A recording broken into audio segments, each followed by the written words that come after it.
In this podcast episode, Ben Shapiro discusses the early days of President Trump's second term, highlighting significant policy changes and their implications for the United States. The conversation begins with a focus on Trump's rising approval ratings, which currently stand at 47%, the highest he has ever achieved. Shapiro notes that many of Trump's policies resonate with a substantial portion of the American public, particularly his stance on gender identity, immigration, and economic growth. Shapiro emphasizes that Trump's policies, such as the assertion that there are only two sexes, align with the views of a majority of Americans.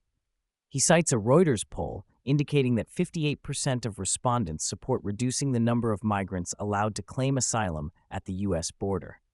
The podcast also touches on the stock market's performance, with the S&P 500 reaching record highs shortly after Trump's inauguration. Shapiro attributes this economic success to Trump's leadership and the return of innovation and entrepreneurship in the U.S. The discussion shifts to recent controversies involving Trump, including a sermon delivered by Bishop Maryann Buddy at a national prayer service. Shapiro criticizes the bishop for politicizing the event and for her comments on transgender issues. Trump responded to the bishop's remarks, labeling her a radical left hardliner and criticizing her tone and content. Shapiro argues that the media's portrayal of these events is indicative of a broader trend of left-wing bias, which he believes is detrimental to their ratings.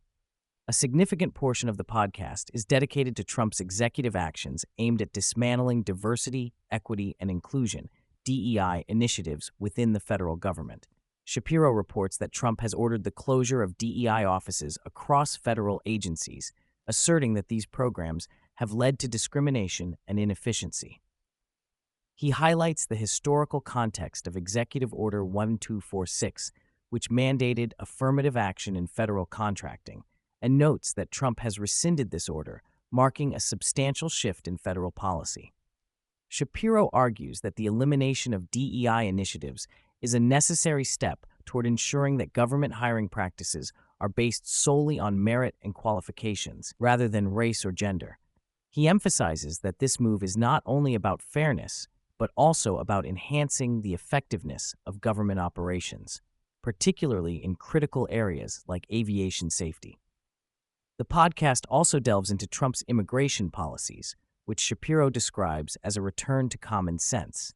He discusses the deployment of active-duty troops to the southern border to assist in immigration enforcement and the construction of barriers. Shapiro highlights the importance of securing the border to prevent crime and human trafficking, arguing that a strong immigration policy is essential for national security. Shapiro notes that Trump's administration is taking a hardline approach to immigration, with plans to prosecute local officials who obstruct federal immigration laws. He emphasizes that this approach is a stark contrast to the previous administration's policies, which he believes were ineffective and harmful.